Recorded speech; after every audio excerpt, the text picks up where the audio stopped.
سال 1900 دنیا ایک نئے دور میں داخل ہو رہی تھی۔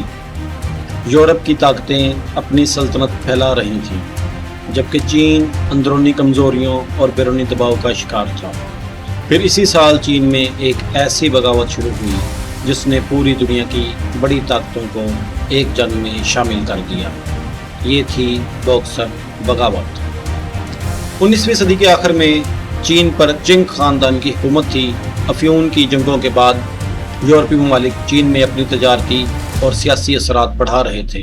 برطانیہ، فرانس، جرمنی، روس اور جاپان چین میں اپنے مفادات حاصل کر رہے تھے۔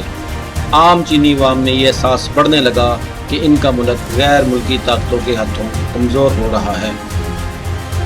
اسی ماحول میں ایک خفیہ تحریک سامنے آئی جسے مغربی دنیا نے باکسرز کا نام دیا۔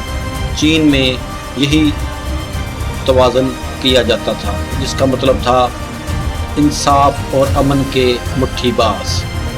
یہ لوگ مارشل آرٹس اور روایتی چینی قائد پر یقین رکھتے تھے اور ان کا مقصد چین سے غیر ملکی اثر ختم کرنا تھا۔ 1900 میں باکسر تحریک تیزی سے پھیل گئی۔ انہوں نے غیر ملکی مشنریوں، عیسائی عبادت گاہوں اور مغربی مفادات کو نشانہ بنایا۔ چینی حکومت کے کچھ عناصر بھی ان کے ساتھ شامل ہو گئے کیونکہ وہ بھی غیر ملکی دباؤ سے پریشان تھے۔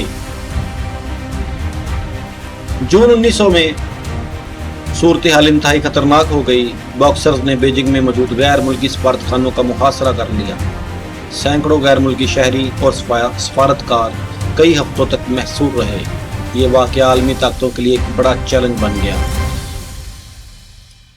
غیر ملکی طاقتوں نے جواب میں ایک مشترکہ فوج تشکیل دی جسے 8 ملکی اتحاد کہا گیا ہے۔ اس میں برطانیہ، امریکہ، جاپان، روس، فرانس، جرمنی، اٹلی اور آسٹریا ہنگری شامل تھے۔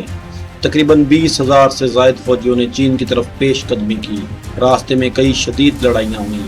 اگست 1900 میں اتحادی فوج بیجنگ پہنچ گئی اور شہر پر قبضہ کر لیا۔ باکسر تحریک کو شکست ہوئی اور چینی حکومت کو مذاکرات کے لیے مجبور ہونا پڑا۔